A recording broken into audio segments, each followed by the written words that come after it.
dedicated to my son Sean Anthony Steele, in loving memory of my father Richard Steele. Book 3. Chapter E.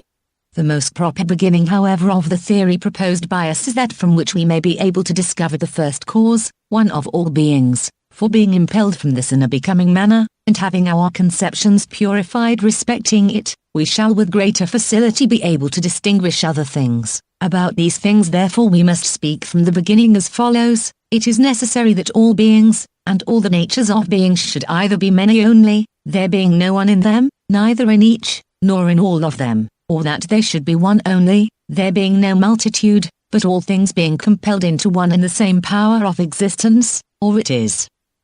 works of Proclus, necessary that they should be both one and many, and that being should be one in order that neither multitude itself by itself may vanquish beings, nor that we may be forced to bring together into the same thing all things and their contraries at once. These things therefore being three, which of them shall we choose, and to which of the above-mentioned assertions shall we give our suffrage? It is necessary therefore severally to discuss the absurdities which attend these positions, and thus to survey after what manner the truth subsists. If then beings are many, and in such a manner many, as we have mentioned from the beginning, so that the one is not anywhere to be found, many absurdities will happen to be the result, or rather all the nature of beings will at once from the first be destroyed, as there will immediately be nothing which is capable of participating the one. For it must be admitted that every being is either one certain thing, or nothing, and that indeed which is a certain being, is also one, but that which is not even one being, has not any existence whatever. Hence, if many things have a subsistence,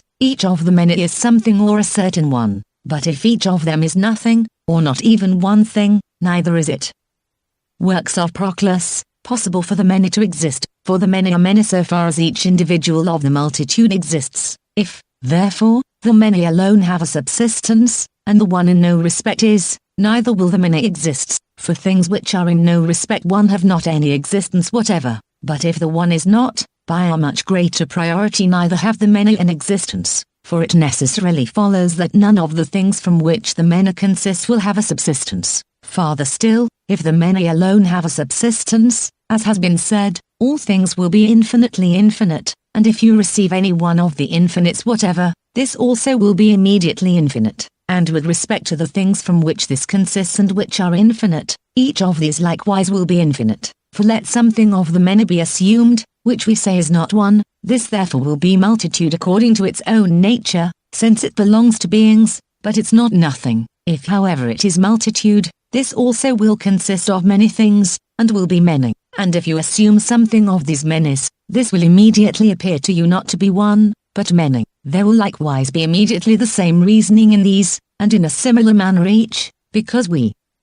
works of Proclus, falsely speak of each, will be multitude in energy, and each, as I may say, will be infinite, or rather will be infinitely infinite, for there is nothing which will not be something of this kind, since our part is many, and in a similar manner the part of a part, and this to infinity, for multitude proceeding will never stop, nor infinity, in consequence of being deprived of the nature of the one. To make beings however, to be infinitely infinite, is impossible both with respect to truth, and to the thing proposed by us, for if being is infinitely infinite, being can neither be known, nor discovered, since the infinite is entirely incomprehensible and unknown. If also being is infinitely infinite, there will be something more infinite than the infinite. But if that something is more infinite, this will be less infinite. That, however, which is less infinite, since it is not perfectly infinite, will evidently be finite, so far as it falls short of the nature of the infinite. If, therefore,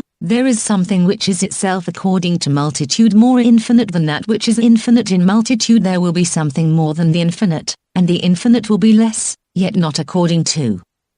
works of Proclus, multitude. This however is impossible, hence there is not the infinitely infinite. Again therefore, according to this hypothesis, the same things will be according to the same, similar and dissimilar. For if all the manys are not one, and each thing according to all things is not one, that which is not one will evidently suffer the same passion in consequence of the privation of the one. All things therefore being deprived of the one, after the same manner, they will on this account subsist similarly with respect to each other. But things which subsist similarly, so far as they thus subsist, are evidently similar to each other. hence the many will be similar to each other, so far as they are deprived of the one. They will likewise according to this privation of the one be perfectly dissimilar, for it is necessary that things which are similar should suffer the same passion, so that things which do not suffer anything that is the same, will not be similar, but things which suffer anything that is the same, suffer also one thing. Hence things which are deprived of every one, will not suffer anything that is the same. The many therefore will be similar and dissimilar according to the same, but this is impossible. Works of Proclus.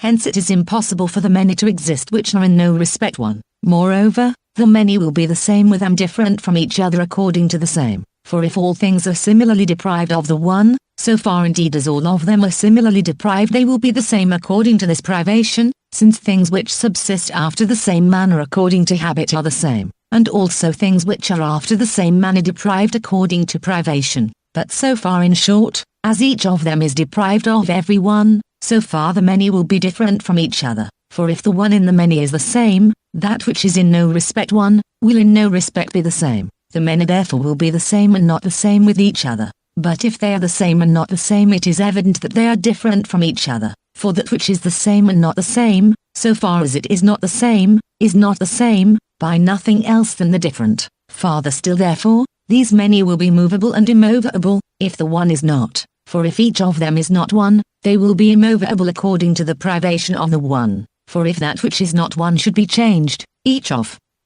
works of Proclus, then would have the one, since privations being changed, entirely led into habits the things that are changed. It is necessary however that what is not one should remain immovable according to the privation of the one, though this very thing is itself impossible, viz. That the many should stand still. For everything which stands still is in something which is the same, viz. It is either in the same form, or in the same place. But everything which is in the same, is in one thing which is the same, for the same in which it is one thing. Everything therefore which stands still is in one thing. The many, however, do not participate of the one, but it is perfectly impossible that things which do not participate of the one, should be in one certain thing, and things which are not in one thing cannot stand still, since things which stand still are entirely in one and the same thing. It is impossible therefore, that the many should stand still, and remain immovable. It has been demonstrated however, that the many must necessarily stand immovable. The same things therefore, and the same passion, I mean the privation of the habit of the one, are movable and immovable. For things immovable, and things which stand still, so far as they are works of Proclus, unstable, so far they must necessarily appear to be movable. Moreover, there is no number of beings if the one in no respect is, but all things and each thing will be not one. For the particle of number, the monad, is one, and every number itself is one. For if there are 5 monads, there is also the pentad, and if 3 monads, the triad. But the triad itself is a certain unity, and so is the pentad, so that if there is no one, there will neither be any part, nor the whole of numbers. For how can there be any number the one not existing? For the one is the principle of numbers, but the principle not existing, neither is it possible that the things which proceed from this principle should exist. Hence the one not existing, neither will there be any number. Again, therefore, neither will there be any knowledge of beings if the one is not, for it will not be possible either to speak or think of any being, for each thing itself, and everything of which we can speak, and in which we impress the nature of the one, will have no existence, because neither does the one exists, hence neither will there be any discourse nor any knowledge, for discourse is one thing consisting of works of Proclus, many things, if it is perfect, and knowledge then exists, when that which knows becomes one with that which is known. But union not existing, there will at the same time be no knowledge of things, and it will be impossible to speak about things which we know, to which we may add, that the inexplicable in the several infinites, will necessarily always fly from the bound of knowledge, for immediately each apparent infinite which he who possesses knowledge desires to understand, will escape the Gnostic power hastening to come into contact with, and adhere to it, since it is incapable either of contact or adhesion. If, therefore, the many alone have an existence, the one having no subsistence whatever, so many absurdities, and a still greater number must necessarily happen to those who adopt such an hypothesis. But if the one which is the one itself alone has a subsistence, and there is nothing else, for if there were there would not only be one but many things, since one and another thing are more than one, and are not one thing only, If this be the case, there will neither be among all things either whole, or that which has parts, for everything which has parts is many, and every whole has parts, but the one is in no. Works of Proclus, respect many, neither therefore will there be a whole, nor that which has parts. Farther still, neither is it possible that there should be a beginning, or end of anything, for that which has a beginning, a middle, and an end, is divisible, but the one is not divisible, because neither has it any parts, hence, neither has it a beginning, nor a middle, nor an end. Again, if the one alone has a subsistence, no being will have figure, for everything which has figure is either rectilinear or circular, or mixed from these, but if indeed it is rectilinear, it will have for its parts, the middle, and the extremes. If it is circular, there will be one thing in it as a middle, but other things as extremes, to which the middle extends, and if it is mixed from the right and circular line, it will consist of many things, and will not be one. Moreover, neither will any being be in itself, nor in another thing, for that which is in another thing is different from that in which it is, but the one alone existing in nothing else, for it will by no means be in another thing. There will be no being which is in another thing, but that which is in itself will at the same time comprehend and be comprehended, and in this, to comprehend will not be the same thing as to works of Proclus, be comprehended, nor will there be the same, to definition of both. There will therefore be two things, and no longer the one alone. Again, neither will any being be moved, for being moved indeed, it must necessarily be changed, but being changed it must be in another thing. If the one however alone has an existence, it is not possible for anything to appear to be in something else, hence it is not possible for any being to be changed, but everything which stands still is necessarily in the same thing, and that which is in the same is in a certain same thing. The one however is in no same thing, for that which is in a certain thing, is either in itself, or in something else, but it has been demonstrated, that it is neither in itself, nor in another, hence neither is it in a certain same thing, neither therefore does any being stand still. Moreover, it is impossible for anything to be the same with, or different from anything, for if there is nothing beside the one itself, there is not anything which will be either the same with, or different from another thing, for there will not be any other being, and the one itself will not be different from itself, for it would be many and not one, nor will it be the same with works of Proclus, itself, for this thing which is same is in another, and same is not the one itself, for the one is simply one, because it is not many, but that which is same is the same with another thing. Again, neither is it possible for anything to be similar or dissimilar to anything, for everything similar suffers a certain same passion, but everything dissimilar a certain different passion. The one, however, cannot suffer anything, nor can this be the case with anything else besides the one, since nothing else has any existence whatever, if the one alone has a subsistence. Farther still, in addition to these things we say that neither is it possible for anything to be touched, nor to be separate, if there is nothing else besides the one. For how can things which have no existence be separate, or come into contact with anything? But neither can the one either be separate from itself or touch itself, for it would thus be passive to the being touched, and the being separate, but the one suffers no other thing besides itself. It is likewise requisite that no one thing should either be equal or unequal to anything, for that which is equal to another thing, is said to be so with reference to another thing, and the like may be said of that works of Proclus, which is unequal. Another thing, however, has no existence, if the one alone has a subsistence, but neither can the one be equal or unequal to itself, for if unequal, there will be one thing in it as greater, but another as less, so that it will be two things and not one. And if the one is equal to itself, the one will measure itself. This however is impossible, for the one will measure and be measured by itself, so that it will not be the one itself. Neither therefore will there be any equality or inequality in beings. If however these things are impossible, neither can any being come into contact with another, and be separate, nor be similar or dissimilar, nor be same or different, nor again, stand still, or be moved, or in short be in anything, or have figure, or be a whole, or have parts, if the one alone has a subsistence which is void of multitude, and is without all these things. Neither however, is it possible for the many alone to have a subsistence, as was before demonstrated, and hence it is necessary that every being should be both many and one. If this however is the case, either the many must participate of the one, or the one of the many, or both must participate of each other, or neither of each other, but the many indeed.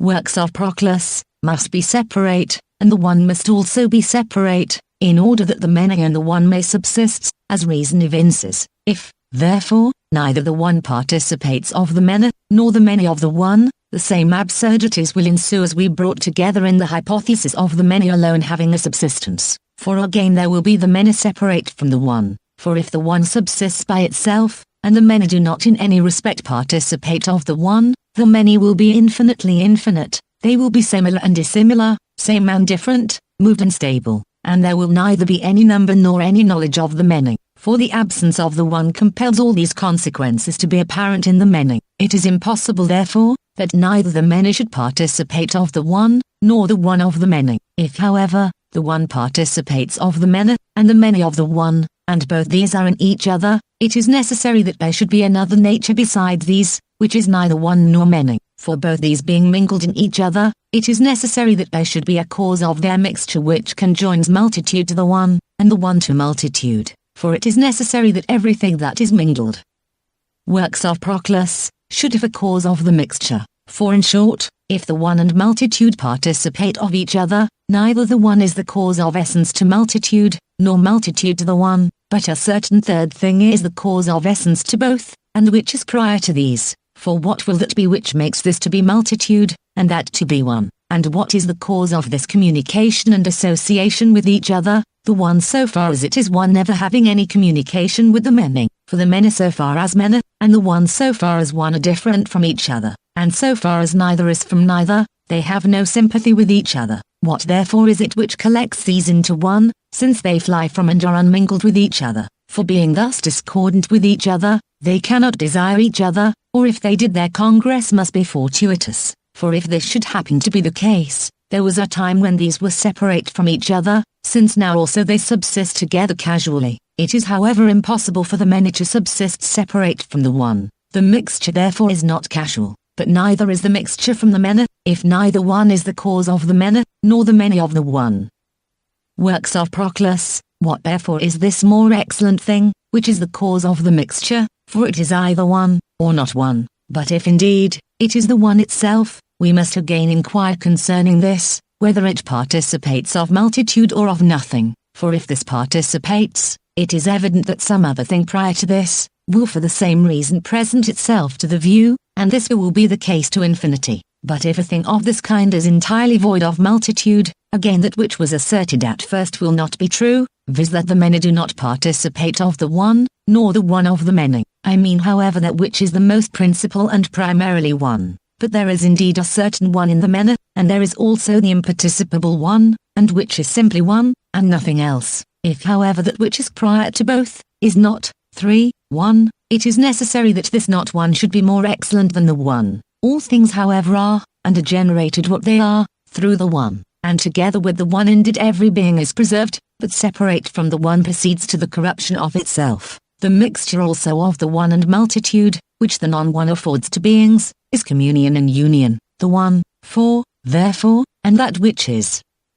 Works of Proclus, not 1, 5, are the cause of nothing else to beings than of their being one. If however the one is the cause of a thing of this kind, that which is not one will not be the cause of that which is more excellent than union. But it is everywhere necessary that what is more excellent should be the cause to beings of another more excellent thing, according to its own power. For thus it will be more excellent as being more good, and as the cause from its own nature of a greater and more excellent good to those things to which are less good is the cause of less goodness. From these things therefore it is necessary, that the many should participate of the one, that the one should be unmingled with multitude, and that nothing should be better than the one, but that this should also be the cause of being to the many. For everything which is deprived of the one, flies immediately into nothing, and to its own corruption. But that which is not many, is not at one and the same time not many and nothing. For to the one that which is nothing, or not one, is opposed, and to the many that which is not many is opposed. If, therefore, the one and the many are not the same, the not being many will not be the same with nothing. From thus Works of Proclus, sidering the affair therefore, it appears that the one is beyond multitude, and is the cause of being to the many. Chapter II. It is necessary however, that discussing the same subject after another manner, we should again see if we can in a certain respect follow what has been said, and refer it to the same end. It is necessary therefore, that there should either be one principle, or many principles, or rather, we should begin from hence, and if there are many principles, they must either possess sympathy with each other, or they must be divulged from each other, and they must be either finite or infinite. But if there is one principle, this must either be not essence, or essence, and if it is essence, this must either be corporeal or incorporeal, and if incorporeal, it must either be separate from, or inseparable from bodies, and if separate, it must either be movable or immovable, but if it is not essence, it must either be inferior to all essence, or participated by essence, or imparticipable. If therefore there are many principles, and which have no sympathy with each other, no being will originate from them conjointly, nor will works of Proclus, they be common to all things, but each will produce by itself. For what communication can there be between things which are naturally foreign, or what cooperation between things which are entirely of a different kind? In addition also to these things, there will be the many which do not participate of the one, for if there is a certain one common in all of them, they will not be perfectly separated essentially from each other. If therefore they are different, and there is nothing which is the same about them, they are alone many and by no means one. But if there are many principles, and which possess sympathy with each other, they will have something common, which leads all of them to sympathy, and similarly unfolds all of them to the view. For we call those things sympathetic, which happen to be passive to the same thing, but similars are entirely similar from participating one form and one nature. If however this be the case, it is necessary that that all, or universal, which is everywhere, and in all the principles, should be of a more principal nature than the many. This therefore gives them the power to generate sympathy with each other, and affords them communion according to nature. Works of Proclus, again, if there are indeed infinite principles, either the things which proceed from them are infinite, and there will thus be the infinite twice, or they are finite, and thus all the principles will not be principles, for things finite in number, will entirely proceed from finite principles. The principles therefore are in vain infinite, to which may be added, that infinity makes both the principles to be unknown, and the things which proceed from them. For the principles being unknown, it is necessary that the things which proceed from them should be unknown, since we then think that we know anything when we know the causes and the first principles of it. But if the principles are finite, it is evident that there will be a certain number of them, for we say that number is a definite multitude. If however, there is a number of the principles, it is necessary that there should be a cause of the whole number of them, for every number is from one, and this, viz. One is the principle of numbers. This therefore will be the principle of principles, and the cause of finite multitude, since number itself is one, and the end in the many is one, and it bounds the many by that which is one. But the principle being one, and this being essence, it is nesses.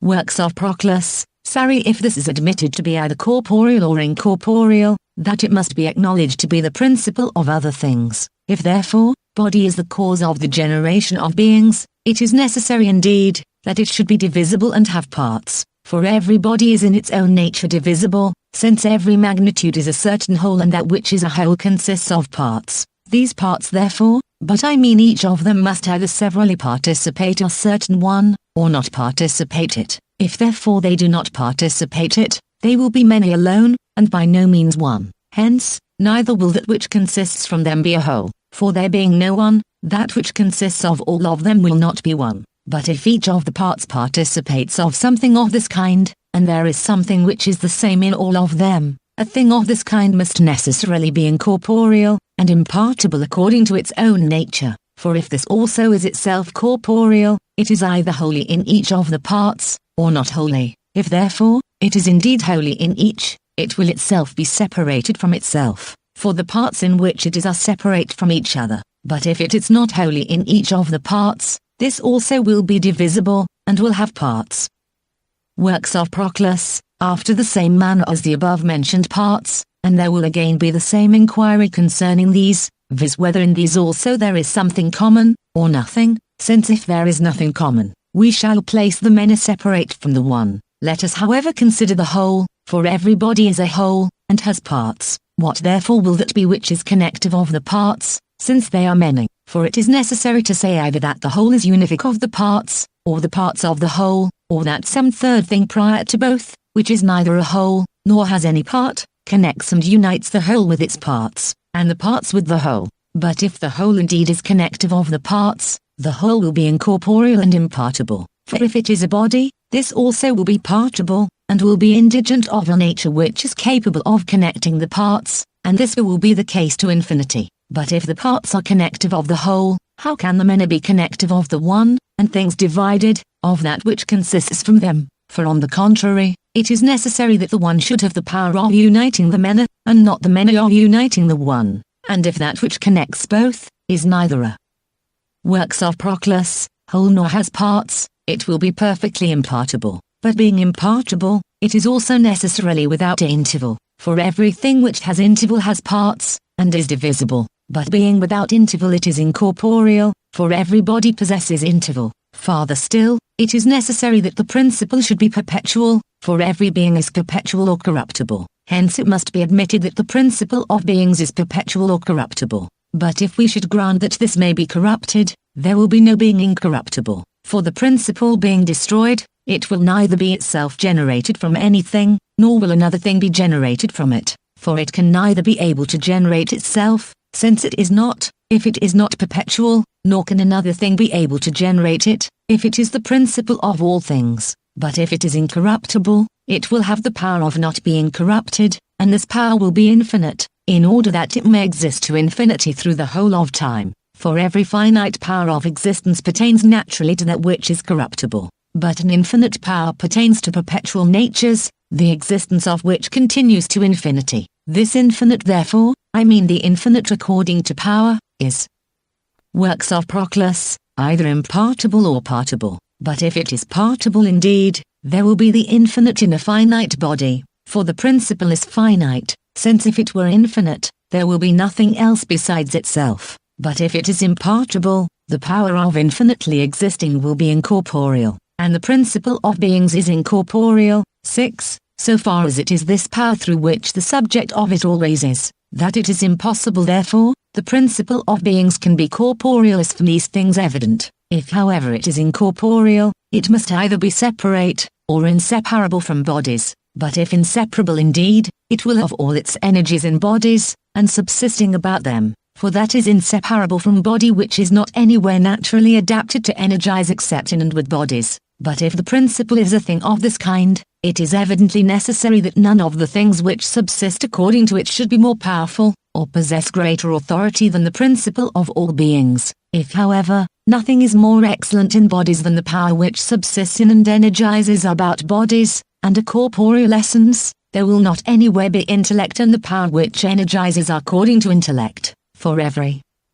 works of Proclus, such like motion, i.e. energy, proceeds from a power, which is entirely in its energies independent of body, but it neither was, nor is lawful for generated natures to surpass the power of their causes, for everything which is in the things begotten is from primary natures, and the latter are the lords of the essence of the former. If therefore, the principle of beings is able to generate intellect and wisdom, how is it possible it should not generate it, on account of and in itself? For one of two things is necessary, either that intellectual perception pertains in no respect to beings, or that it is inferior to them, and that if it exists it acts in bodies only. These things however, it is impossible to assert, but if that which is the first of beings, and which is the principle of all things is separate from bodies, it is perfectly necessary to admit that it is either immovable or moved, and if indeed it is moved, there will be something else prior to it, about which it is moved, for everything which is moved, is naturally adapted to be moved about something else which is permanent,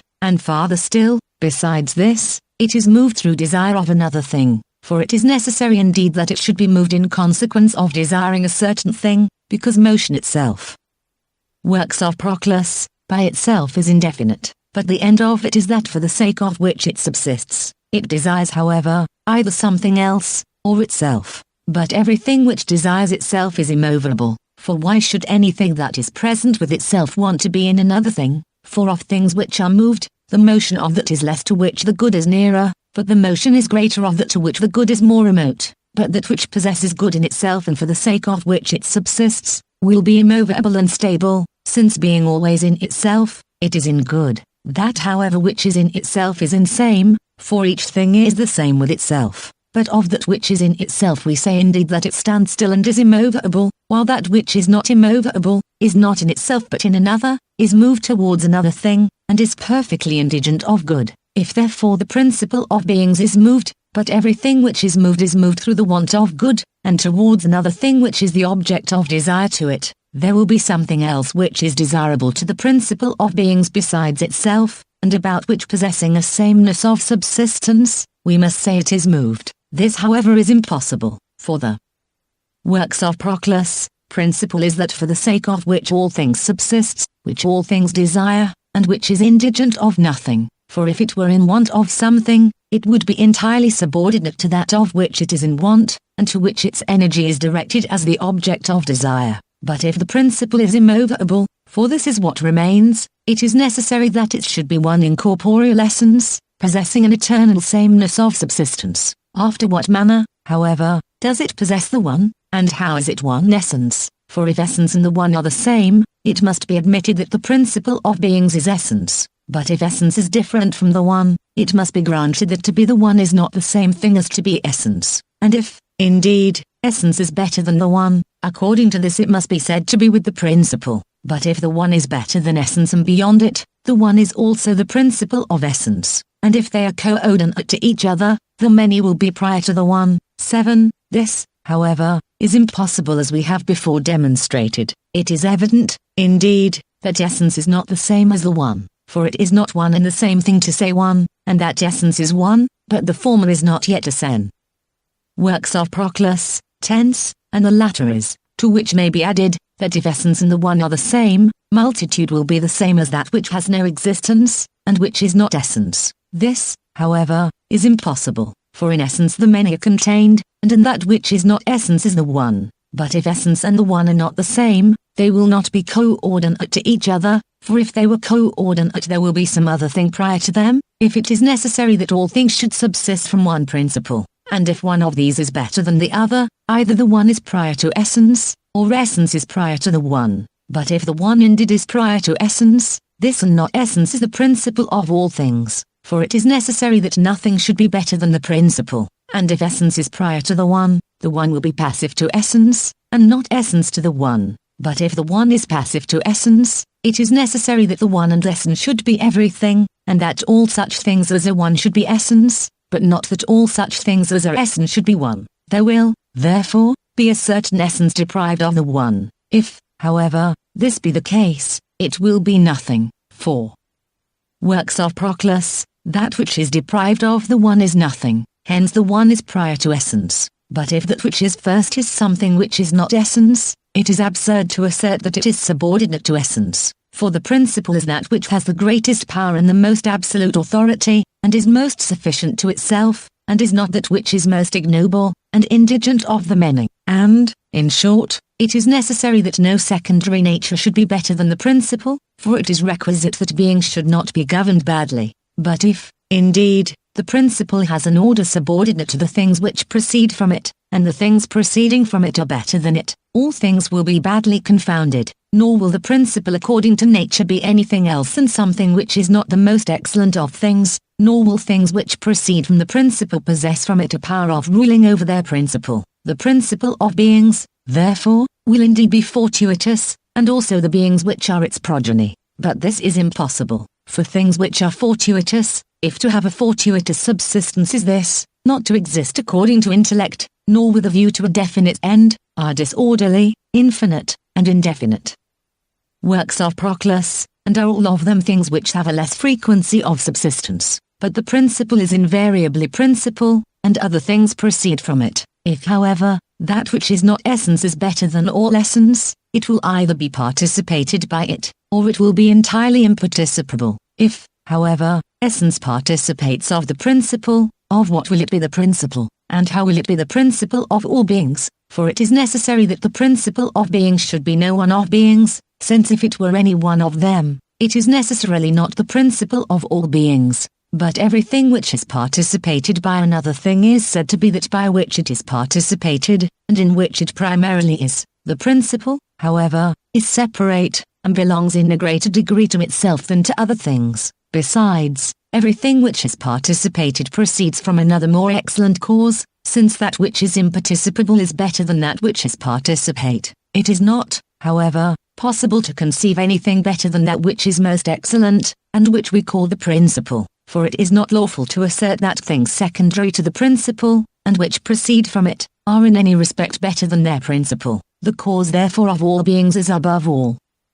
Works of Proclus. Essence is separate from every essence, and is neither essence, nor has essence as an addition to its nature, for such an addition as this is a diminution of simplicity, and of that which is one. Chapter III. C. Therefore, the third argument after these, leading us to the same conclusion with the former arguments, for it is necessary that the cause of all beings should be that of which all beings participate, to which they refer the subsistence of themselves, and which separates itself from nothing that in any respect whatever is said to have an existence. For this alone is the object of desire to beings, which primarily, or in some other way, is itself the cause of their subsistence. And it is necessary that everything which is produced with reference to, and on account of it, should have a certain habitude with relation to it, and through this also, a similitude to it, for every habitude of one thing towards another, is predicated in a twofold respect, either from both participating of one thing, which affords to the participants a communion with each other, or from one of them participating of the other,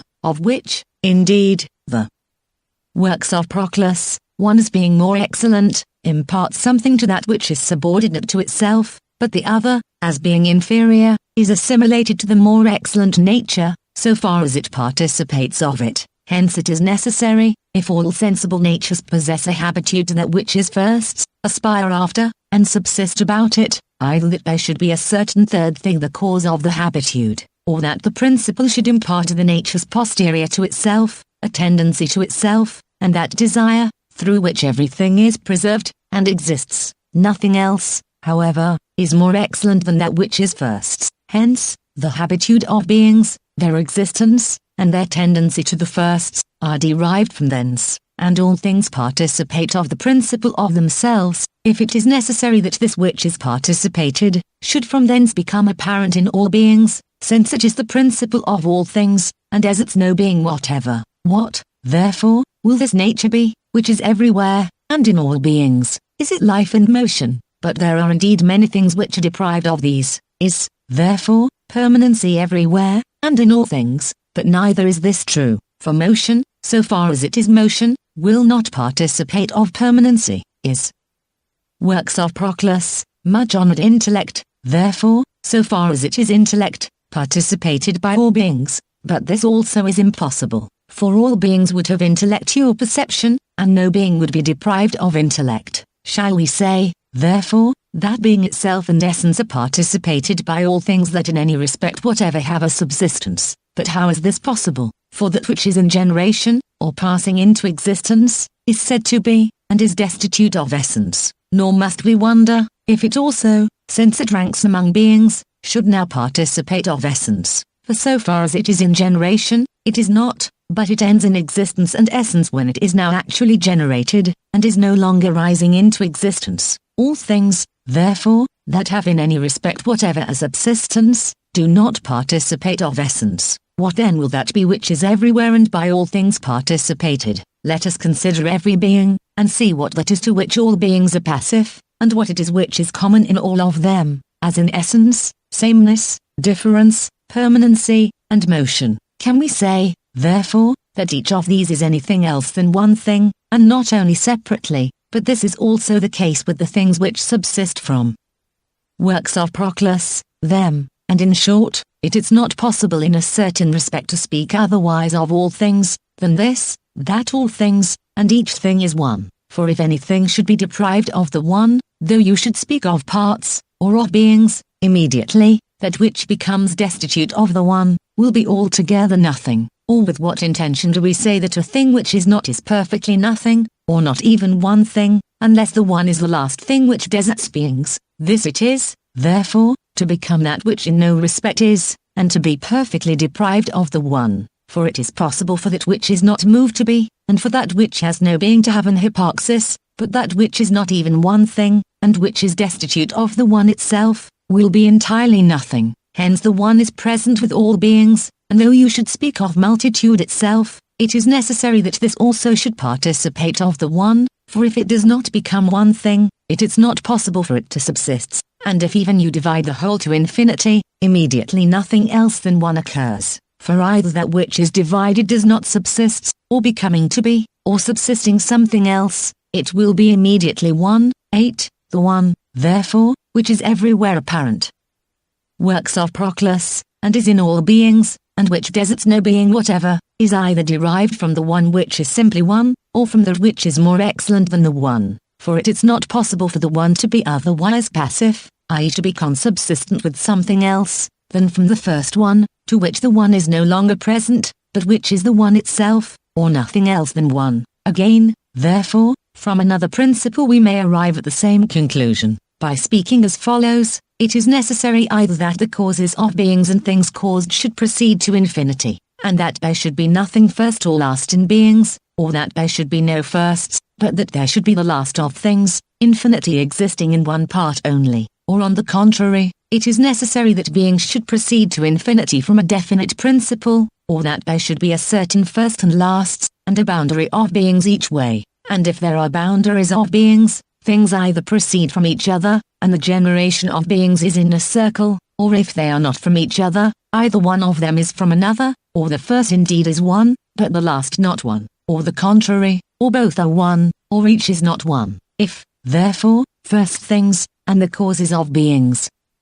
works of Proclus, are infinite, each thing will consist of infinites, for that which proceeds from a certain principle, must necessarily participate of that principle from which it proceeds, but that which derives its subsistence from many causes, will be in its own nature multiform, as participating of many powers, and that which is produced from infinites prior to itself, will have infinite peculiarities derived from the principles, and adapted to itself. Every being, therefore, being infinite, and consisting of infinites, will render all things infinitely infinite, and there will neither be a knowledge of any being, nor any evolution of powers, for the power of the infinite is perfectly unknown, and incomprehensible, by those natures to whom it is infinite. But if things are infinite in a descending progression, whether is each of them infinite always proceeding most downward, in the same manner as we say all things do, or is each whole indeed finite, but the beings which are produced from these are infinite, for if every being according to the beginning of itself is definite,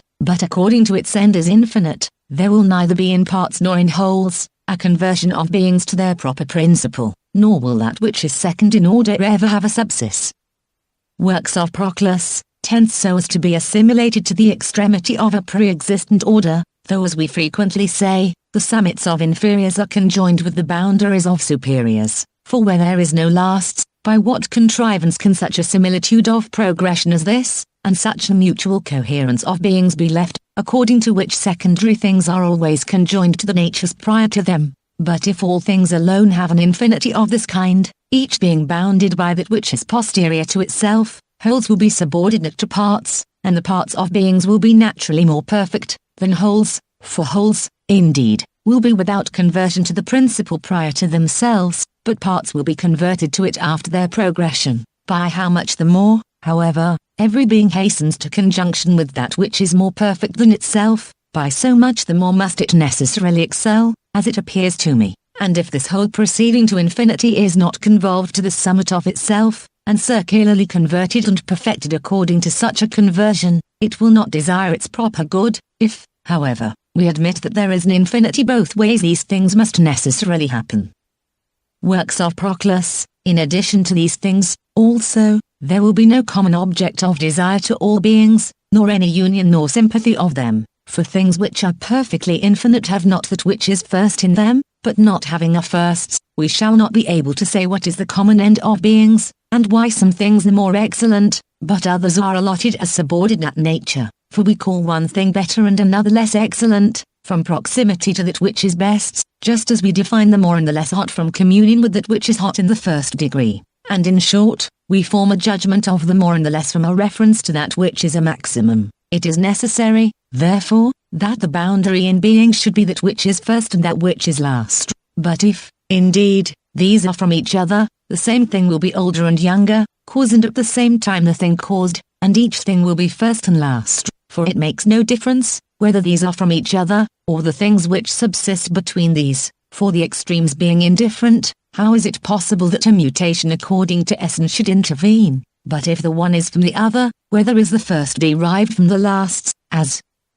works of Proclus, some say, who generate things more excellent from things subordinate, and things more perfect from such as are more imperfect. In this case, however, must not that which is allotted the power of generating and producing the perfect, by a much greater priority perfect and adorn itself by its present power? And how is it possible that leaving itself to be of an inferior allotment it should definitely assign a more excellent order to another thing? For everything aspires after its proper perfection, and simply desires good, though not everything is able to participate of a thing of this kind. If, therefore, it has the power of producing this most perfect thing, that which is last will energize on account of itself prior to other things, and the whole of good, and all perfection, will be first established in itself. But if that which is last is produced from that which is first, and the most imperfect from that which is most perfect, whether is each of them one, or is this one, but that not one? If, however, that which is first, or that which is last, is not one,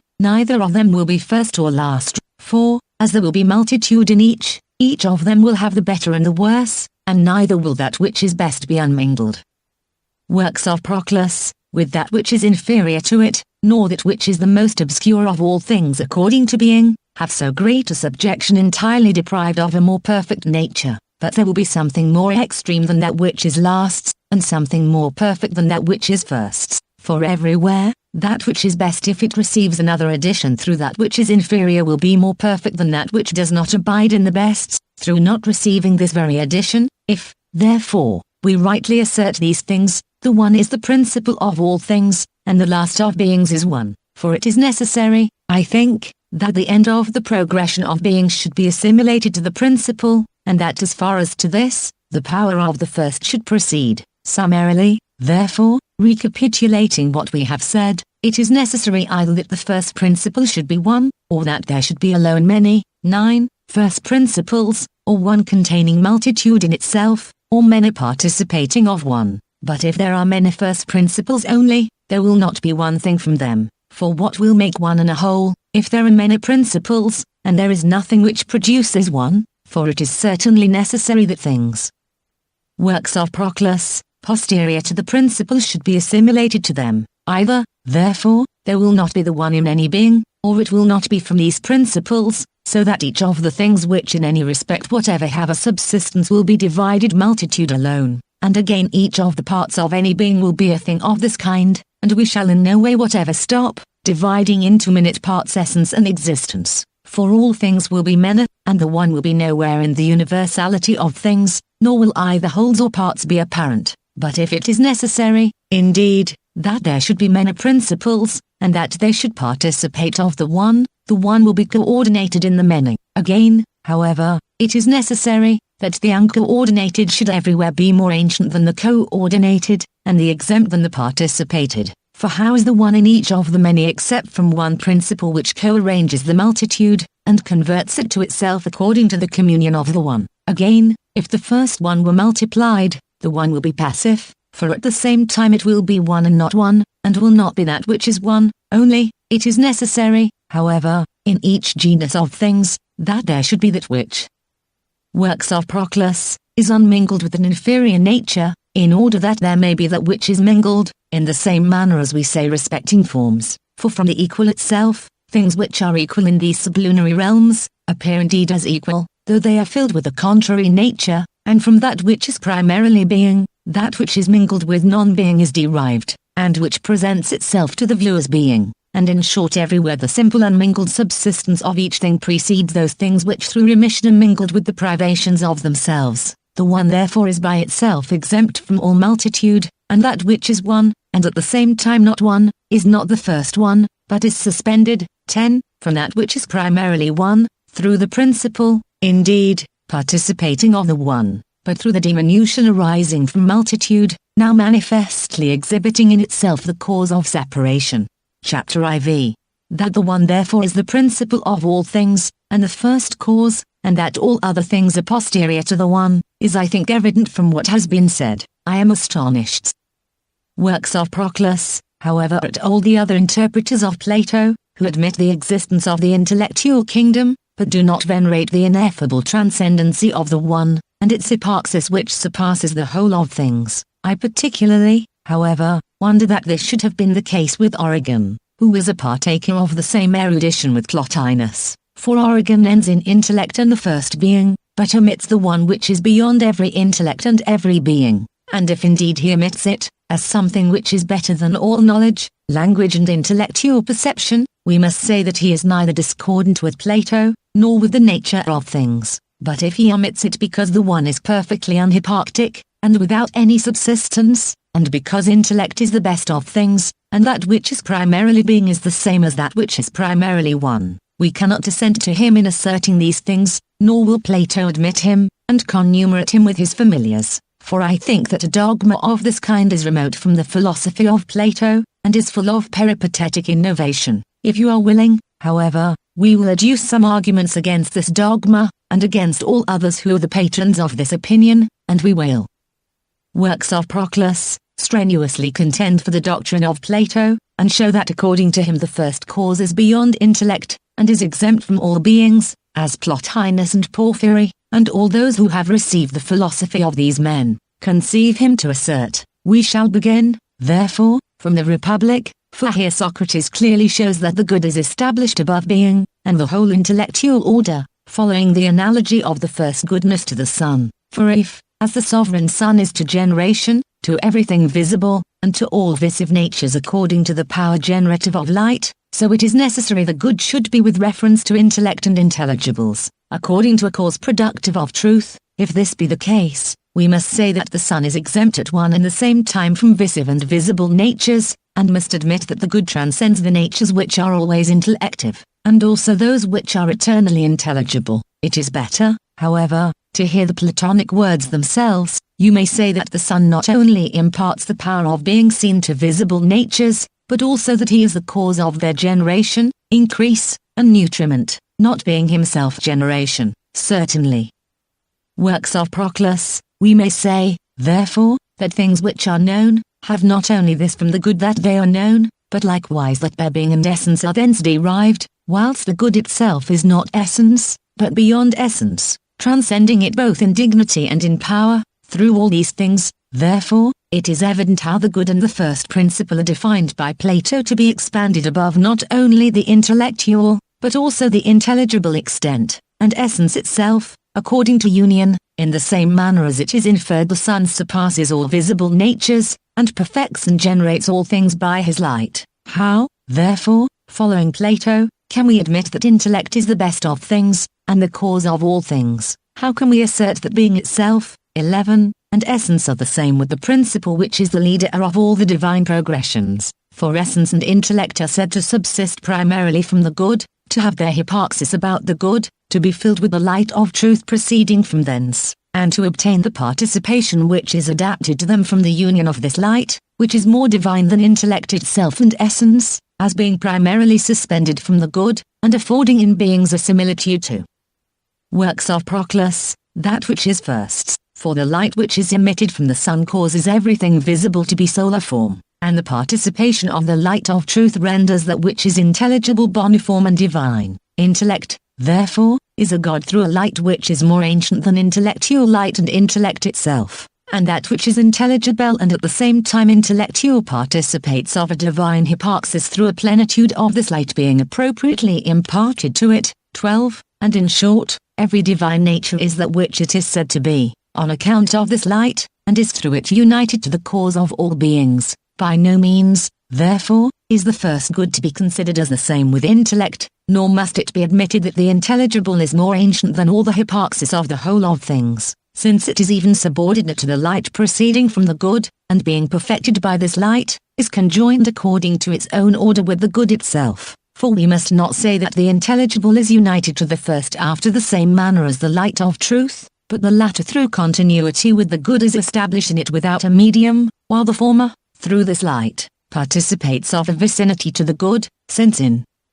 works of Proclus, sensibles also, the solar light is primarily connascent with the circulation of the sun, ascends as far as to the center of the whole sphere, and subsists on all sides about it, but all sensible natures through this obtain a similitude to the sun, each of them according to its own nature being filled with solar form illumination. These things, therefore, will be sufficient to recall into the memory of those who love the contemplation of truth, the conceptions of Plato on this subject, and to evince that the order of intellect is secondary to the exempt transcendency of the One. If, however, it is requisite to evince the same thing through many testimonies, let us survey what the Allegest in the Sophista determines concerning these things. He says, therefore, it is necessary that the multitude of all beings, whether they are contraries or not, should be suspended from the one being, i.e. from being characterized by the one, but that the one being itself should be suspended from the one. For when we call the hot or the cold, or permanency or motion,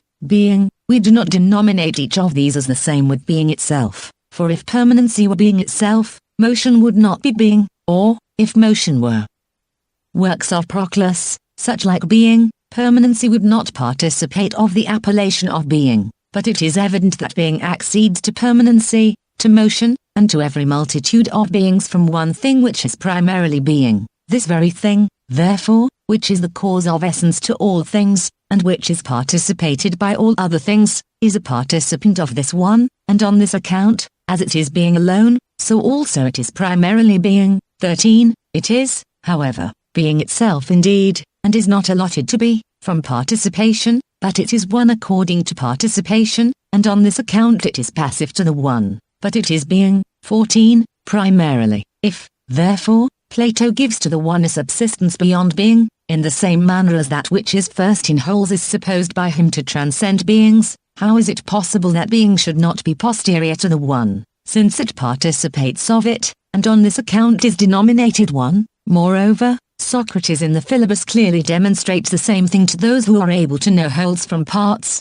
viz. that intellect has not the same order as the first cause of all. Investigating, therefore, the good of the human soul and its end, of which participating in every respect sufficiently it will reap the works of Proclus, fruits of a felicity adapted to its nature, he in the first place removes pleasure from an end of this kind, and after this intellect, because neither is this replete with all the elements of the good. If, therefore, the intellect which is in us is an image of the first intellect, and the good of the whole of our life is not to be defined according to this alone, is it not necessary that in wholes also, the cause of good must be established above intellectual perfection? For if that which is primarily good subsisted according to total intellect, in us also and all other, intellectual natures, self-sufficiency and appropriate good would be present through the participation of intellect. Our intellect, indeed, is disjoined from the good, and is indigent, and on this account requires pleasure in order to the attainment of human perfection. But a divine intellect always participates of the good, and on this account is divine, for it is boniform through the participation of good, but divine, as being suspended from the first deity. It is the same reasoning, therefore, which infers that the good is exempt from the first intellect, and which defines felicity to consist not in intelligence only, but in the all-perfect presence of the good, for the intellectual form of energy is itself works of Proclus, by itself defective with respect to blessedness. And why is it requisite to be prolix? For Parmenides teaches us most clearly the difference of the one from essence and being, and shows that the one is exempt from all other things and from essence. For this he evinces of the one at the end of the first hypothesis. But how is it possible that the cause of essence, and which is exempt from it through supreme transcendency, should not also be beyond the intellectual order? For intellect is essence. But if in intellect there is permanency and motion, and Parmenides demonstrates that the one transcends both these, does he not immediately bring us to the ineffable cause of all things, which is prior to every intellect? And if every intellect is converted to itself, and is in itself, but the one is demonstrated to be neither in itself, nor in another, how can we any longer consider intellect as the same with the first cause of all? In what respect, also, will the one which is prior to being differ from the one being, which is the subject of the second hypothesis, if intellect is the best of things, and the first principle of all? For the one being participates of the one, but that which participates is secondary to that which is participated. That the one, however, is works of Proclus, according to Plato more ancient than intellect and essence, is through what has been said recalled to our memory. Chapter V. In the next place, if the one is neither intelligible nor intellectual, nor in short participates of the power of being. Let us survey what will be the modes of leading us to it, and through what intellectual conceptions Plato unfolds as far as he is able, to his familiars, the ineffable and unknown transcendency of the firsts. I say then, that at one time he unfolds it through analogy, and the similitude of secondary natures, but at another time he demonstrates its exempt transcendency, and its separation from the whole of things, through negations. For in the Republic, indeed, he indicates the ineffable peculiarity and hyparxis of the good, through analogy to the sun, but in the Parmenides, he demonstrates the difference of the one with respect to all things posterior to it through negations. But he appears to me through one of these modes to unfold the progression from the first cause of all other things, and prior to other things, of the divine orders, for on this account the first cause is exempt from all the natures produced by it. Works of Proclus, because everywhere cause is established above its effects, and on this account the first is nothing of all things, because all things proceed from him, for he is the principle of all things, both of beings, and at the same time of non-beings. But again, according to the other of these modes, he adumbrates the conversion to the first of the things which have proceeded from it, for in each order of beings, through similitude to it there is a monad analogous to the good, which has the same relation to the whole series conjoined with it, that the good has to all the orders of the gods. The cause, however, of this similitude is entirely the conversion of the whole of things to the good. These, therefore, proceed from thence and are converted to it, and the progression indeed of all things demonstrates to us the ascent to the first through negations, but the conversion of all things demonstrates this to us through analogies. Let not, however, anyone considering these negations to be such things as privations despise such a mode of discussion, nor defining the sameness in words analogously, and words in habitudes, endeavor to calumniate this anagogic progression to the first principle. For negations, as it appears to me, extender. Works of Proclus, triple peculiarity in things, and at one time, indeed, being more primogenial than affirmations, they are procreative and perfective of the generation of them, but at another time, they are allotted an order coordinate to affirmations, and negation is then in no respect more venerable than affirmation, and again, at another time, they are allotted an order subordinate to affirmations, and are nothing else than the privations of them, for with respect to non-being itself, with which there is also a negation of beings, at one time considering it as beyond being, we say that it is the cause and the supplier of beings, but at another time we evince that it is equivalent to being, just as I think, the Alingeth demonstrates, in the Sophista, that non-being is in no respect less, if it be lawful so to speak, than being, and at another time we leave it as a privation of, and indigent of being, for indeed, according to this mode, we call every generation, a matter itself, non-being. Analogies, however, are assumed for the purpose alone of indicating the similitude of secondary natures to the first principle, and neither any reason, nor habitude, nor communion of this principle with things posterior to it, becomes apparent from these, for it's exempt.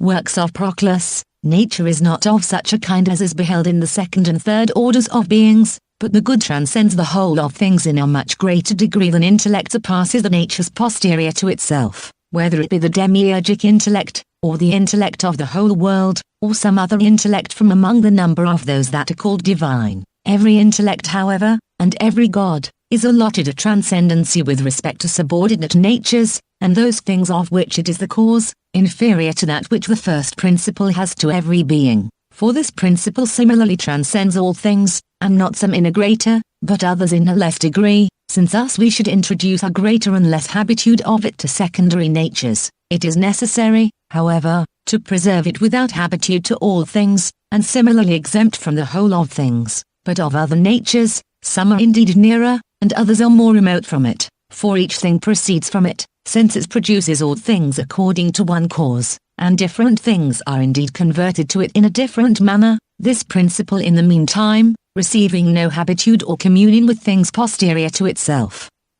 Works of Proclus. Chapter VI. The mode of demonstration, therefore, pertaining to the one is, as we have said, twofold, for again, Plato delivers to us twofold names of the ineffable cause. In the Republic indeed he calls it the good, and demonstrates it to be the fountain of the truth which unites intellect and intelligibles, but in the Parmenides, he denominates such a principle as this the one, and shows that it gives subsistence to the divine unities. Again therefore, of these names, the one is the image of the progression of the whole of things, but the other of their conversion. For because indeed all things derive their subsistence and proceed from the first principle, on this account referring the one to it, we demonstrate that it is the cause of all multitude and every progression. For whence is multitude unfolded into light except from the one? But because again the progressions from it are naturally converted to it, and desire its ineffable and incomprehensible hypoxis, we denominate it the good. For what else is that which converts all things, and which is extended to all beings as the object of desire, but the good? For all other things subsist distributedly, and are to some beings honorable, but to others not. And works of Proclus, everything which in any respect whatever is said to have a subsistence aspires after some things, and avoids others. But the good is the common object of desire to all beings, and all things according to their nature verge and are extended to this. The tendency however of desiring natures is everywhere to the appropriate object of desire. The good therefore converts, but the one gives subsistence to all secondary natures. Let not, however, anyone suppose that the ineffable can on this account be named, or that the cause of all union is doubled. For herein did we transfer to it names, looking to that which is posterior to it, and to the progressions from, or the circular conversions to it, because, indeed, multitude subsists from it, we ascribe to it the appellation of the one, but because all things even as far as to things that have the most obscure existence, are converted to it, we denominate it the good. We endeavor therefore to know the unknown nature of the first principle, through the things which proceed from, and are converted to it, and we also attempt through the same things to give a name to that which is ineffable. This principle, however, is neither known by beings, nor is effable by any one of all works of Proclus, things, but being exempt from all knowledge, and all language, and subsisting as incomprehensible, it produces from itself according to one cause all knowledge, everything that is known, all words, and whatever can be comprehended by speech, but its unical nature, and which transcends all division, shines forth to the view dyadically in the natures posterior to it, or rather triadically, for all things abide in, proceed from, and are converted to the one, for at one and the same time, they are united to it, are in subjection to its union which is exempt from the whole of things, and desire the participation of it, and union indeed imparts a stable transcendency to all secondary natures, and which subsists in unproceeding conjunction with the cause of them. But subjection defines the progression of beings, and their separation from the imparticipable and first unity, and desire perfects the conversion of the subsisting natures, and their circular tendency to the ineffable. First natures therefore, being always entirely united, to the ineffable, some more remotely, but others more proximately, and receiving through this union their hypoxis, and their portion of good, we endeavor to manifest through names the progression and conversion.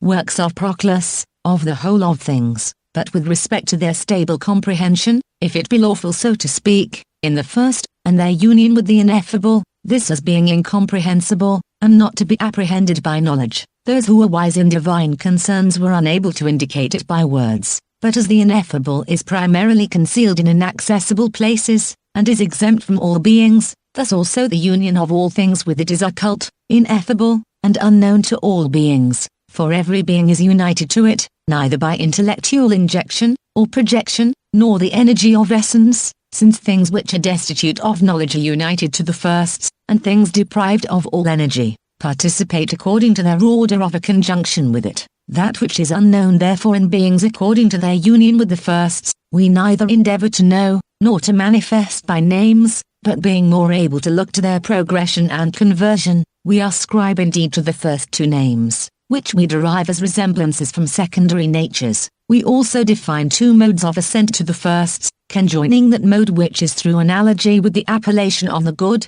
but that which is through negations with the appellation of the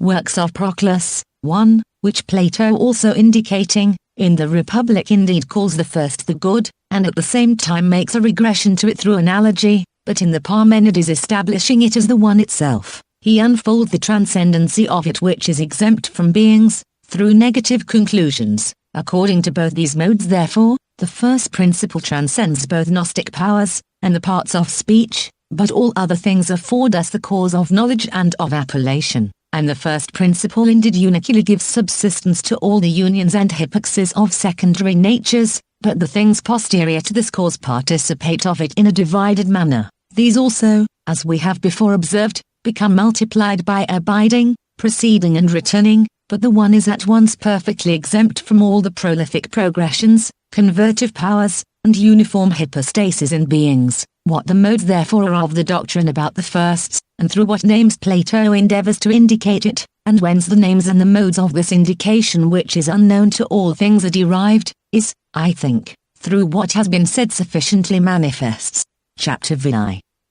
Works of Proclus. If, however, it be requisite to survey each of the dogmas about it which are scattered in the writings of Plato, and to reduce them to one science of theology, let us consider, if you are willing, prior to other things, what Socrates demonstrates in the 6th book of the Republic, conformably to the before-mentioned mode, and how through analogy he teaches us the wonderful transcendency of the good with respect to all beings, and the summits of the whole of things. In the first place therefore, he distinguishes beings from each other, and establishing some of them to be intelligibles, but others sensibles, he defines science by the knowledge of beings, but he conjoins sense with sensibles, and giving a twofold division to all things, he places one exempt monad over intelligible multitude, and a second monad over sensible multitude, according to a similitude to the former monad. Of these monads also, he shows that the one is generative of intelligible light, but the other of sensible light, and he evinces that by the intelligible light indeed, all intelligibles are deform,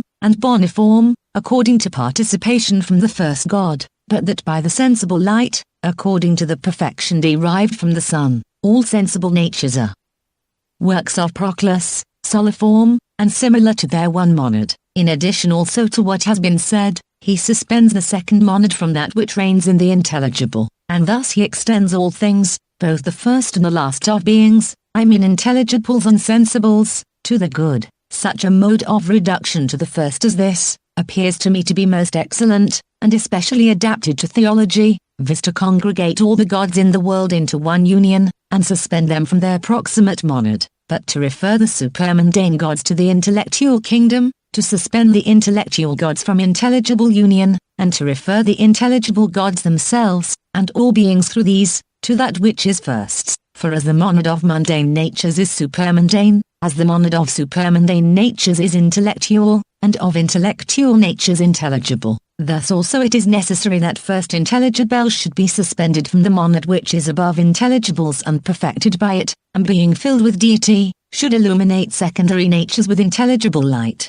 But it is necessary that intellectual natures which derive the enjoyment of their being from intelligibles, but of good and a uniform hypoxis from the first cause, should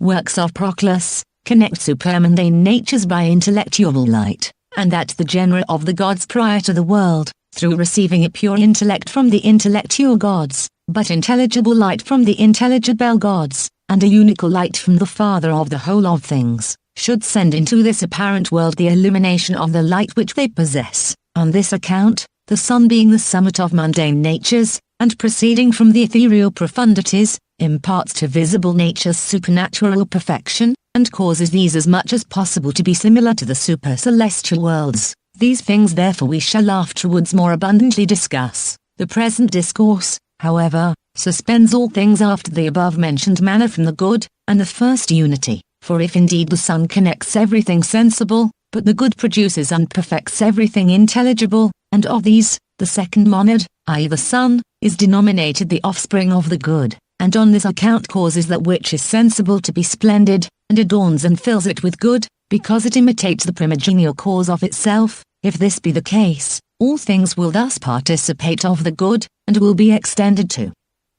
works of Proclus, this one principle, intelligibles indeed, and the most divine of beings without a medium, but sensible through their monad, the sun. Again therefore, and after another manner, Plato narrates to us in this extract from the Republic the analysis to the first principle, for he suspends all the multitudes in the world from the intelligible monads, as for instance, all beautiful things from the beautiful itself, all good things from the good, and all equal things from the equal itself. And again, he considers some things as intelligibles, but others as sensibles, but the summits of them are uniformly established in intelligibles. Again, From these intelligible forms he thinks fit to ascend still higher, and venerating in a greater degree the goodness which is beyond intelligibles, he apprehends that all intelligibles, and the monads which they contain, subsist and are perfected through it. For as we refer the sensible multitude to a monad uncoordinated with sensibles, and we think that through this monad the multitude of sensibles derives its subsistence, so it is necessary to refer the intelligible multitude to another cause which is not conumerated with intelligibles,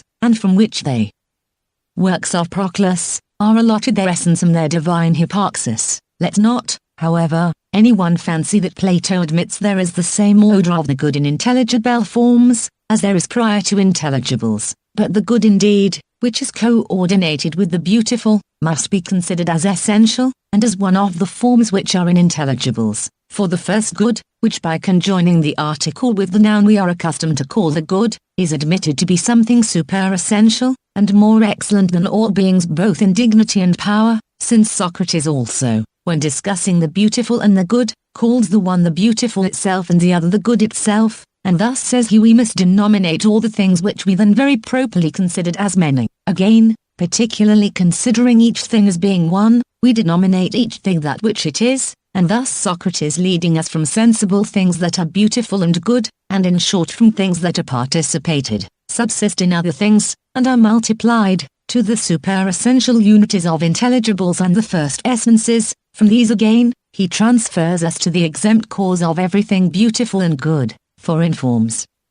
works of Proclus, the beautiful itself is the leader of many beautiful things, and the good itself of many goods, and each form alone gives subsistence to things similar to itself. But the first good is not only the cause of what is good, but similarly of things beautiful, as Plato elsewhere says, and all things are for its sake, and it is the cause of everything beautiful. For again, in addition to what has been said, the good which is in forms is intelligible and known, as Socrates himself teaches, but the good prior to forms is beyond beings, and is established above all knowledge, and the former is the source of essential perfection, but the latter is the supplier of good to the gods so far as they are gods, and is generative of goods which are prior to essences. We must not therefore apprehend that when Socrates calls the first principle a good, from the name of idea, that he directly calls it the intelligible goodness, but though the first principle is superior to all language and appellation, we permit Socrates to call it the cause of everything beautiful and good, transferring through the things which are proximately filled by it, appellations to it. For this I think Socrates indicating asserts in all that he says about the good, that it is beyond works of Proclus, knowledge and things that are known, and likewise beyond essence and being, according to its analogy to the sun. And after a certain admirable manner he presents us with an epitome of the negations of the one in the Parmenides, for the assertion that the good is neither truth, nor essence, nor intellect, nor science, at one and the same time separates it from the super-essential unities, and every genus of the gods, and from the intellectual and intelligible orders, and from every psychical subsistence. But these are the first things, and through the first hypothesis of the Parmenides, these are taken away from the principle of the whole of things. Moreover, neither when he celebrates the good leader of the divine orders, as the most splendid of being, does he denominate it most splendid as participating of light, for the first light proceeds from it to intelligibles and intellect, but he gives it this appellation as the cause of the light which is everywhere diffused, and as the fountain of every intelligible, or intellectual, or mundane deity. For this light is nothing else than the participation of a divine hypoxis, for as all things become boniform through participating of the good, and are filled, works of Proclus, with the illumination proceeding from thence, thus also the natures which are primarily beings are deform, and as it is said, intelligible and intellectual essences become divine through the participation of deity. Looking therefore to all that has been said, we shall preserve the exempt transcendency of the good with reference to all beings and the divine orders. But again, in each order of beings, we must grant that there is a monad analogous to it, not only in sensibles, as Plato says the sun is, but likewise in supermundane natures, and in the genera of gods arranged from the good prior to these. For it is evident that the natures which are nearer to the first cause and which participate of it in a greater degree, possess a greater similitude to it, and as that is the cause of all beings, so these establish monads which are the leaders of more partial orders, And Plato indeed arranges the multitudes under the monads, but extends all the monads to the exempt principle of the whole of things, and establishes them uniformly about it. It is necessary therefore that the theological science should be unfolded conformably to the divine orders, and that our conceptions about it should be transcendent, and unmingled and unconnected with other things. Works of Proclus, and we should survey indeed all secondary natures, subsisting according to and perfected about it, but we should establish it as transcending all the monads in beings, according to one excess of simplicity, and as unically arranged prior to the whole orders of gods, for as the gods themselves enact the order which is in them, thus also it is necessary that the truth concerning them, the precedaneous causes of beings, and the second and third progeny of these should be definitely distinguished. This, therefore, is the one truth concerning the first principle, and which possesses one reason remarkably conformable to the Platonic hypothesis, viz. That this principle subsists prior to the whole orders in the gods, that it gives subsistence to the boniform essence of the gods, that it is the fountain of superessential goodness, and that all things posterior to it being extended towards it, are filled with good, after an ineffable manner united to it, and subsist uniformly about it, for its unical nature is not unprolific, but it is by so much the more generative of other things, as it pre-establishes a union exempt from the things which have a subsistence, nor does its fecundity tend to multitude and division, but it abides with undefiled.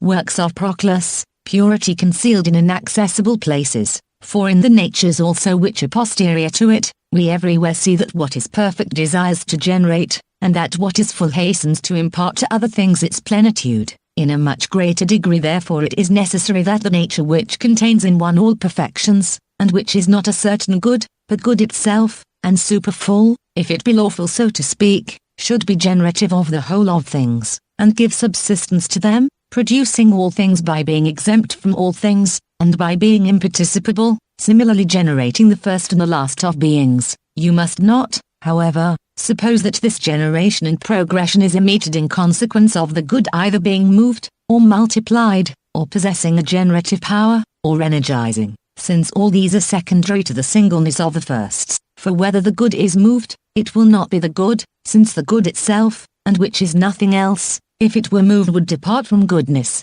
How, therefore, can that which is the source of goodness to beings, produce other things when deprived of good, or whether the good is multiplied through imbecility, there will be a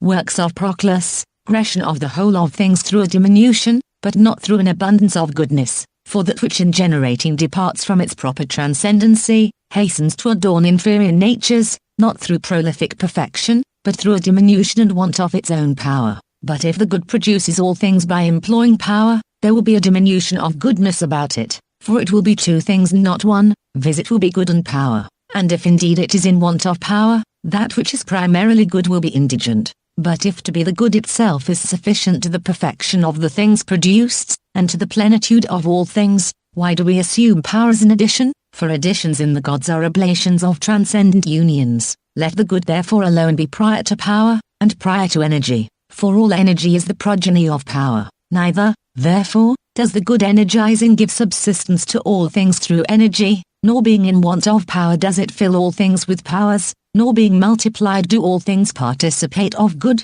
nor being moved do all beings. 15. Enjoy the first principle, for the good precedes all powers, and all energies, and every multitude and motion, since each of these is referred. Works of Proclus, to the good as to its end. The good therefore is the most final of all ends, and the center of all desirable natures. All desirable natures, indeed, impart an end to secondary beings, but that which presubsists uncircumscribed by all things is the first good. Chapter VIE. After these things, however, let us direct our attention to the conceptions about the first principle in the Epistle of Plato, to Dionysius, and survey the manner in which he considers its ineffable and immense transcendency. But perhaps someone may be indignant with us for rashly drawing to our own hypotheses the assertions of Plato, and may say that the three kings of which he speaks are all of them intellectual gods, but that Plato does not think fit to arrange or connumerate the good with secondary natures, for such a connumeration ought not to be considered as adapted to the exempt transcendency of the good with respect to other things, nor in short, must it be said that the good contributes as the first with reference to another second or third cause to the completion of a triad in conjunction with other natures, but that it in a greater degree precedes.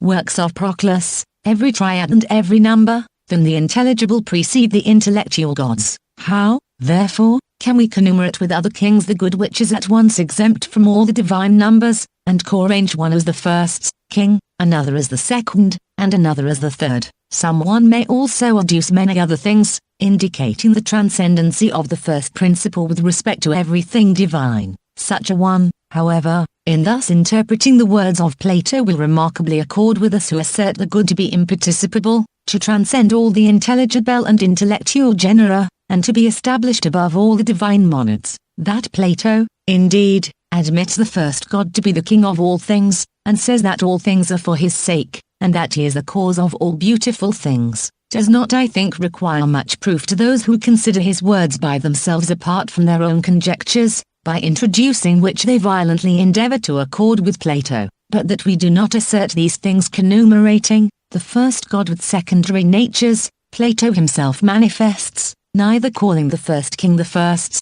but alone the king of all things, nor asserting that some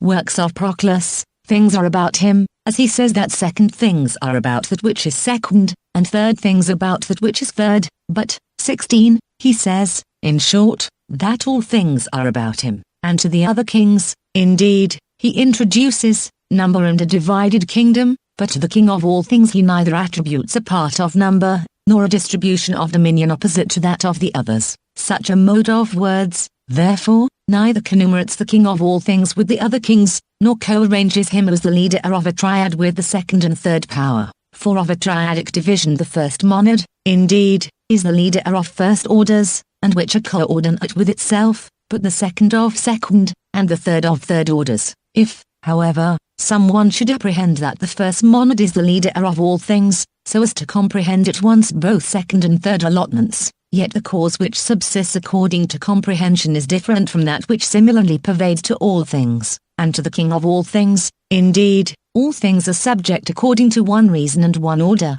but to the first of the triad, things first are subjected according to the same order, and it is necessary that things second and third should be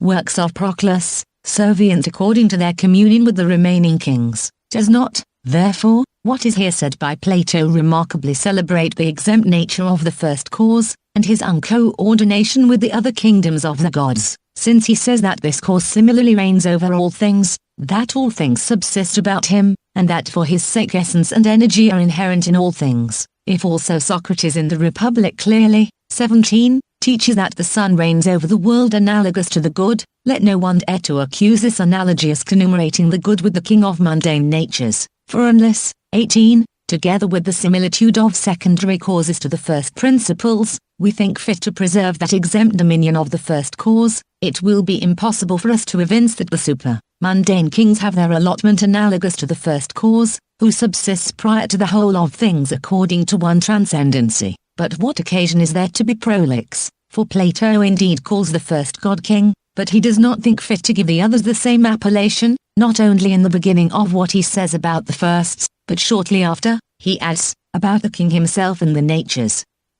Works of Proclus, of which I have spoken, there is nothing of this kind. The first God, therefore, alone is called king, but he is called not only the king of things first, in the same manner as the second of things second, and the third of things third, but as the cause at once of all being and all beauty. Hence the first God precedes the other causes in an exempt and uniform manner, and according to a transcendency of the whole of things, and is neither celebrated by Plato as coordinated with them, nor as the leader of a triad. That these things, however, are asserted by Plato about the first God we shall learn by recurring a little to the preceding words, which are as follow. You say, that I have not sufficiently demonstrated to you the particulars respecting the first nature. I must speak to you, therefore, in enigmas, that in case the letter should be intercepted, either by land or sea, he who reads it may not understand this part of its contents. All things are situated about the King of all, and all things are for his sake, and he is the cause of everything beautiful. In these words, therefore, Plato, proposing to purify our conceptions about the first principle through enigmas,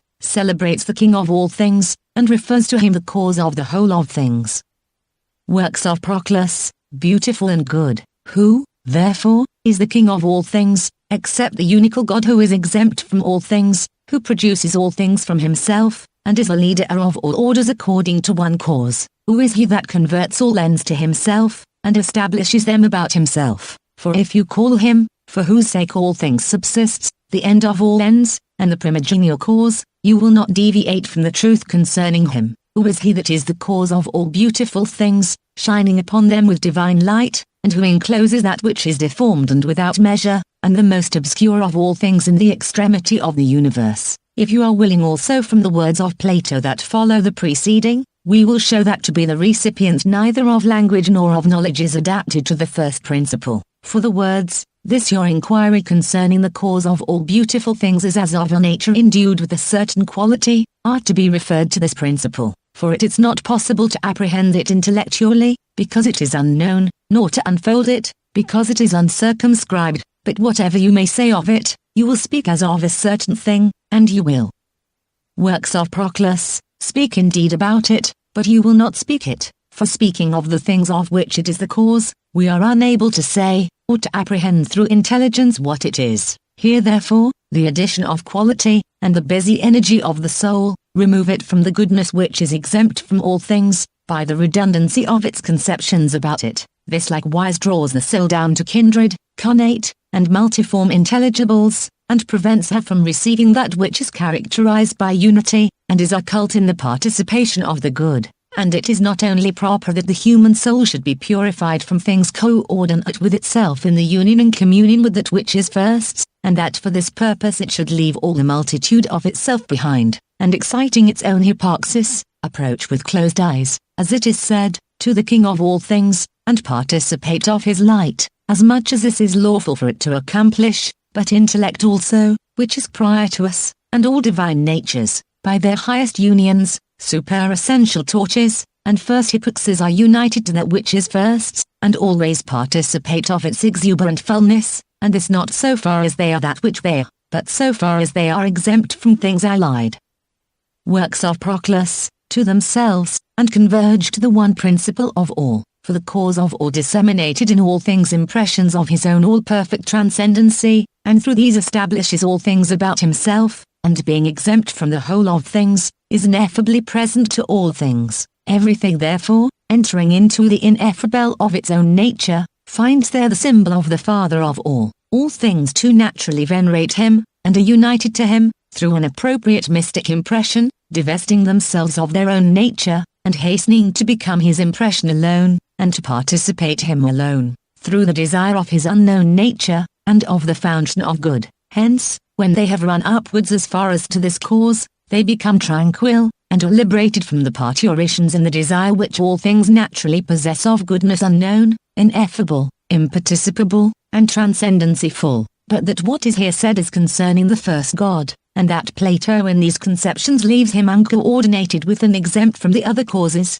has been, I think, sufficiently evinced. Chapter IX.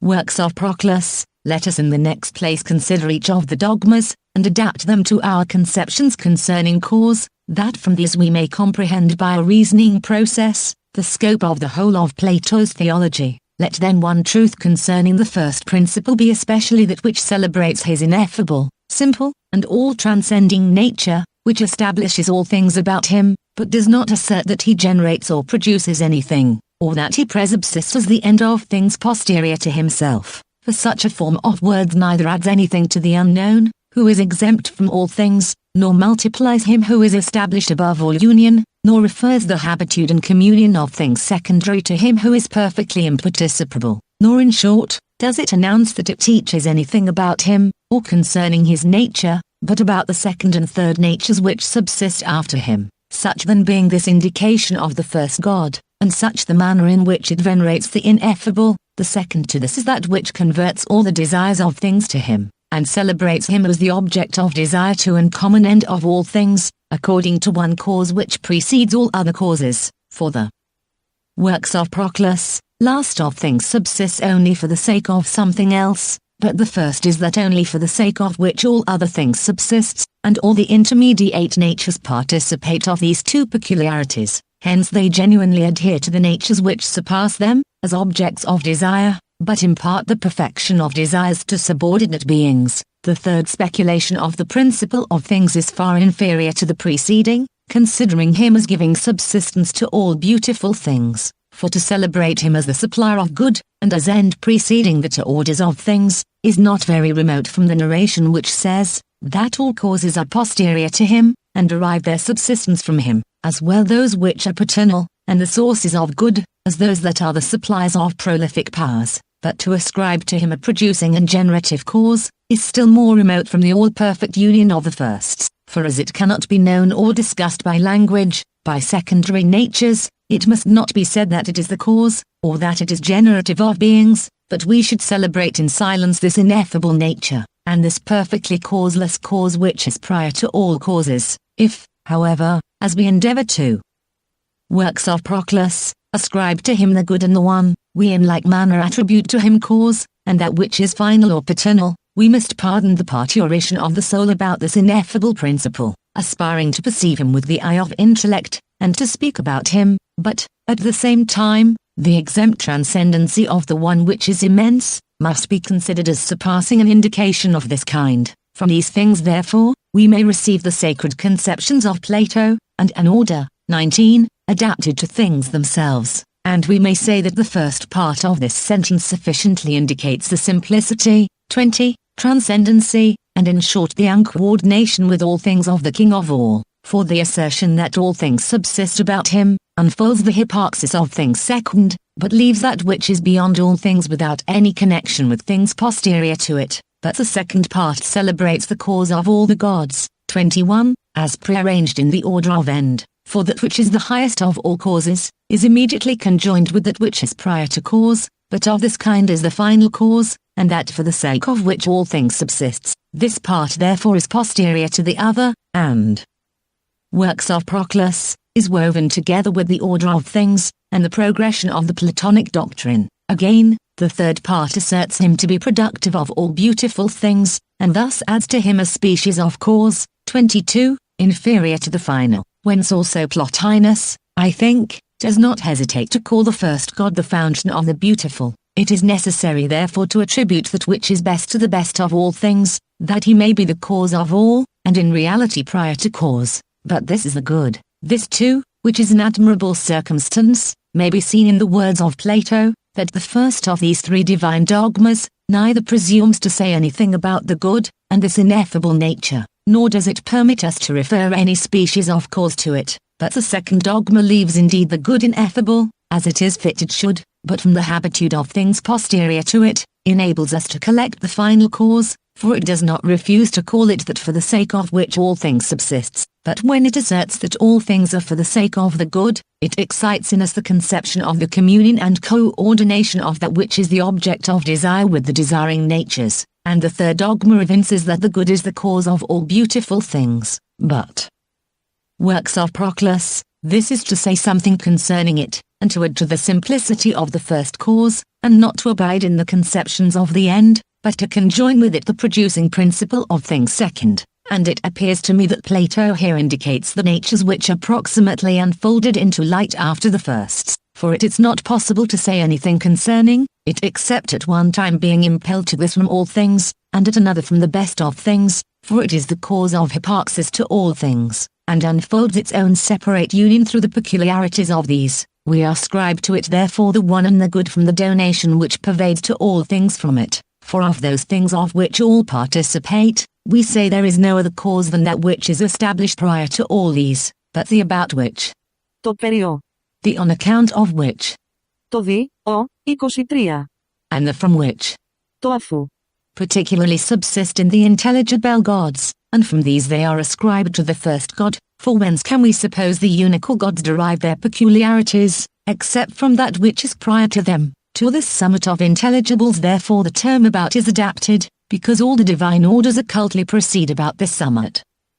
Works of Proclus, which is arranged prior to them, but the term on account of which pertains to the middle order of intelligibles, for all things subsist for the sake of eternity and an hypoxis perfectly entire, and the term from which is adapted to the extremity of intelligibles, for this first produces all things, and adorns them uniformly. These things, therefore, we shall indeed make more known in the doctrine which will shortly follow concerning the intelligible gods.